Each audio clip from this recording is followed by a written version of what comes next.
Sir actually मैं सूरत में काम करता हूँ और सूरत में मेरे दोस्त का एक फोन आता है। वो बोलता है कि एक एक्सपेंशन चल रहा है बिजनेस के रिगार्डिंग और बहुत ही तगड़ा एक्सपेंशन है और मैं चाहता हूँ कि हमारे साथ वाले सबसे पहले इन सब चीजों में जुड़े और बहुत इंपॉर्टेंट आपकी पोजीशन तेरे को मिल जाएगी वहाँ पे और तू वहाँ से हम चाहते हैं कि सूरत का पोजीशन तू संभालेगा। ठीक है। एज ए गवर्नमेंट सर मैं एज एक तरह से पब्लिक सेक्टर बैंक में काम करता हूँ, बैंक ऑफ बड़ौदा में। जी ठीक है सर।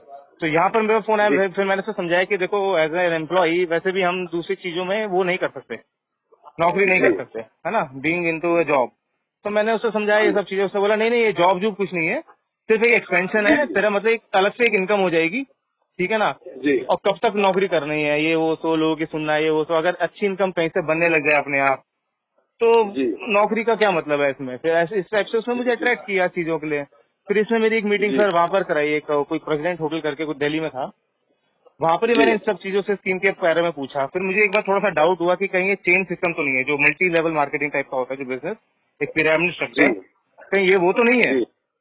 फिर भी उसने बोला नहीं ऐसा कुछ नहीं है, ये सब चीजें भूल जा, ये कुछ नहीं है, ये हमारा जो है हमारा एक ऑनलाइन पोर्टल है, ये बिल्कुल एक अमेजन की तरह काम करता है। जैसे आप अमेजन में आप कुछ भी शॉप करते हो तो आप डायरेक्ट चीजें खरीद लेते हो, हमारा जो पोर्टल काम करता है वो इस बेसिस पे काम करता है। आप कुछ भी खरीदेंगे तो आपको उस पर बोनस पॉइंट भी मिलेगा, आप बहुत तरह से इसमें पैसा कमा सकते हो।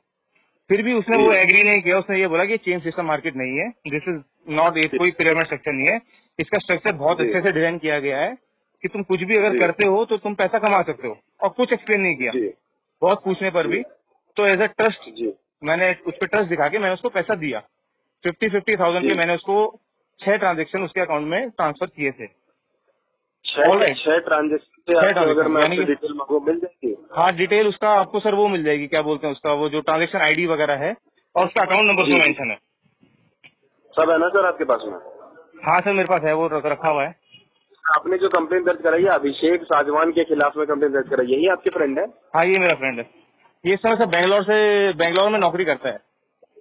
जी ये आपके फ्रेंड कैसे बने सर? मैं कुछ जानकारी डिटेल में जानना चाहता। सर ये एक्चुअली मेरा फ्रेंड स्कूल टाइम फ्रेंड है, ये मेरे 9th क्लास में फ्रेंडशिप थी मेरी इसके साथ, और मेरा इसके 12th क्लास के बाद इससे मेरा कोई कांटेक्ट नहीं था। ओके ठीक है, 12th क्लास के बाद कोई कांटेक्ट नहीं था। अभी इसका मेरा कॉल 2017 से आना शुरू होता है जी। 2017 से मुझे कॉल करनी शुरू करी, कैसा है कहाँ है, हम सब बिछड़ गए। एक्चुअली सर ये पूरी स्क्रिप्ट है, जो एक कंपनी है इनको एक एसओपी के तहत इनको बताया जाता है, ट्रेन किया जाता है कि किस तरह से आपको वो कांटेक्ट करना है। और यही बिजनेस सर, ये बिजनेस पूरा यही है, सिर्फ कांटेक्ट करना है और उनकी हाँ या ना लेनी है। हाँ ले ली तो उनके मजे आ गए, पैसा चले गया।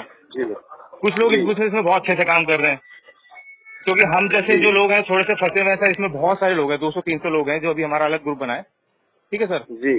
तो उसमें ये लोग अभी काम कर रहे हैं बहुत ज्यादा, अभी शायद से गवर्नमेंट ऑफ इंडिया की तरफ भी ये सब जाने वाले हैं, अप्रोच करने वाले हैं सबसे सब। जी जी। तो ये क्यूनेट का सर आप सर्च भी करेंगे तो क्यूनेट के बारे में आपको मिल जाएगा ऑनलाइन सब कुछ। जी हाँ तो इससे ये सब हुआ है मेरे साथ। सर देखिए, सबसे पहले तो आपको मैं संस्था का एक व्हाट्सएप नंबर दे रहा हूँ, उसको नोट कीजिए। जी ये संस्था का व्हाट्सएप नंबर है। ठीक है सर मैं आपको बताना चाहूंगा आपको इसमें दस्तावेज क्या क्या शेयर करने हैं। सबसे पहले तो आप ये वेरीफाई करवाएंगे जैसे कि आप भारतीय नागरिक हैं।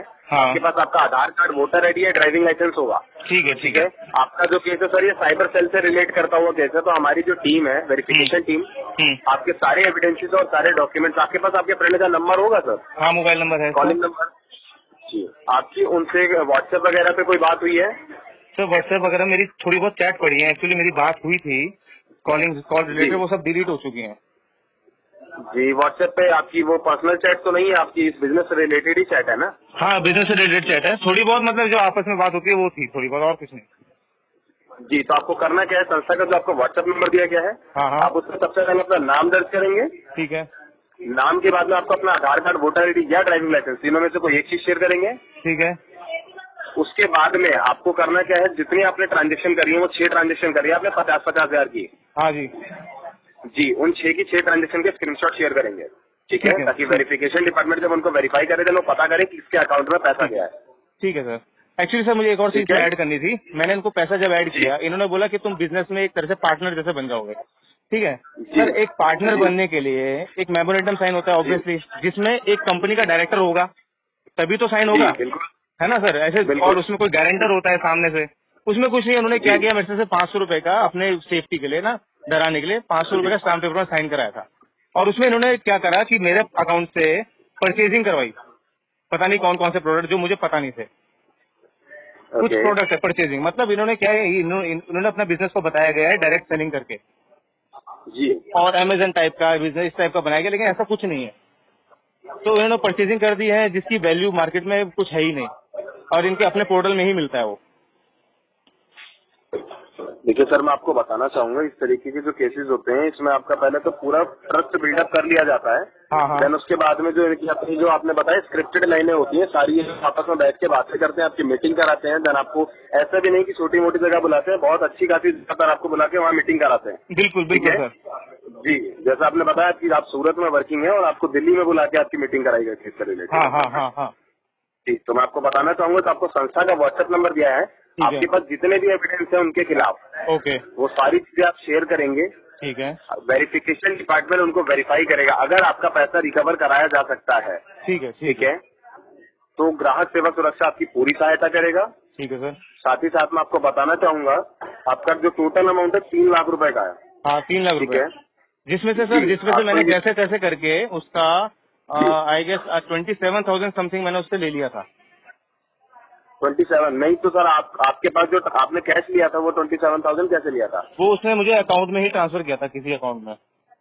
आपने जो 3 लाख रुपए भेजे हैं ना सर, मुझे उनकी ट्रांजेक्शन आईडी दीजिए, आपको पैसा 3 लाख रुपए ही दिलाया जाएगा। ठीक है सर। 27,000 रुपए का कोई मतलब नहीं होता, क्योंकि 3 लाख रुपए लिए उन लोगों ने। हाँ ठीक है, बिल्कुल सर। आप जो क्लेम करेंगे वो 3 लाख रुपए का क्लेम करेंगे आप। जी सर। ठीक है, श्योर। मैं आपको बताना चाहूंगा, अगर आपके डॉक्यूमेंट सक्सेसफुली वेरीफाई होते हैं, हाँ, देन ग्राहक सुरक्षा कोर्ट है उसकी तरफ से उनके पास में लीगल और फॉर्मल नोटिस दोनों ही भेजे जाएंगे। Okay sir, okay. ठीक है, आप उसके लिए बिल्कुल निश्चिंत रहे। अगर आपका केस वैलिड हुआ और एलिजिबल हुआ कि आपके लेने लायक है, तभी ग्राहक सेवा सुरक्षा आपका केस मिलेगा।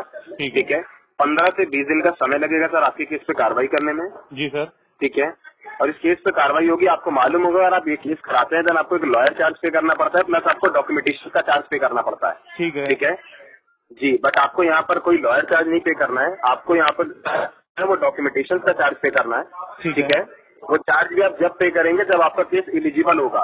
ध्यान से सुनिएगा सर, अगर आपके केस में आपका पैसा रिफंड कराया जा सकता है, वो वेरिफिकेशन डिपार्टमेंट डिसाइड करके आपको बताएगा। ठीक है, अगर आपको आपका पैसा वापस दिलाया जा सकता होगा, देन वेरिफिकेशन डिपार्टमेंट ने डिसाइड करके देन आपको वो सर्विस चार्ज पे करना है। वो सर्विस चार्ज भी आप हमें नहीं पे करेंगे, वो संस्था के अकाउंट में जाएगा, जिसकी आपको रसीद दी जाएगी। ठीक है, बस आपको ये मालूम भी होना चाहिए कि 15 से 20 दिन का जो समय लग रहा है उसमें कार्रवाई क्या हो रही है आपके केस पे, देन आपको एक ट्रैकिंग आईडी भी दी जाएगी। Okay sir. ठीक है, ओके। तो ये आपके केस के सर स्टेप्स रहेंगे जिससे आपकी केस पे कार्रवाई होगी। सर्विस चार्ज आपको मैं बताना चाहूंगा, अगर आपका केस लीगल हो तो 9250 रुपए का आपका सर्विस चार्ज आएगा सर। No problem sir. 9250। ठीक है जी। तो आपको करना क्या है, जो आपको संस्था का व्हाट्सएप नंबर दिया गया, आप अपने वहाँ पे सारे डॉक्यूमेंट शेयर करें लक्ष्य जी। ठीक है जी। आप मुझे ये बताएं आप कब तक अपने डॉक्यूमेंट शेयर करेंगे, देन वेरिफिकेशन डिपार्टमेंट की ओर से मैं आपकी कॉल लेटर अरेंज करा देता हूँ। मैं सर कल शाम तक करता हूँ, एक्चुअली मैं अभी आउट ऑफ टाउन हूँ, मेरे सारे डॉक्यूमेंट्स अभी वहीं हैं, तो मैं जाते ही साथ कल तक मैं करता हूँ। ठीक है ना सर? ठीक है, तो अक्षय जी आपके केस को मैं कल तक के लिए होल्ड कर रहा हूँ, अपना कॉलिंग नंबर बताएं, पर केस जनरेट कर रहा हूँ मैं यहाँ से। यही नंबर है sir, this is the number जी। एक बार चेक करें जी। लक्ष्य जी आपका केस ऐसे मैंने जनरेट कर दिया, आपका लीगल कंसल्टेंट मैं हूँ, हर्ष नाम है मेरा। आप सेम नंबर पे कॉल करके मुझसे संपर्क भी कर सकते हैं। ठीक है हर्ष जी। आपके पास जितने भी एविडेंस है उनके खिलाफ वो सारी चीजें आप शेयर करेंगे, कोई भी सबूत आप छिपाएंगे नहीं। मैं नहीं चाहता कि जिस वजह से आपका पैसा किसी भी तरीके आपको ना मिल पाए। ठीक है जी सर। ओके लक्ष्य जी, कल बात करते हैं, आप कल डॉक्यूमेंट शेयर कीजिएगा। ओके।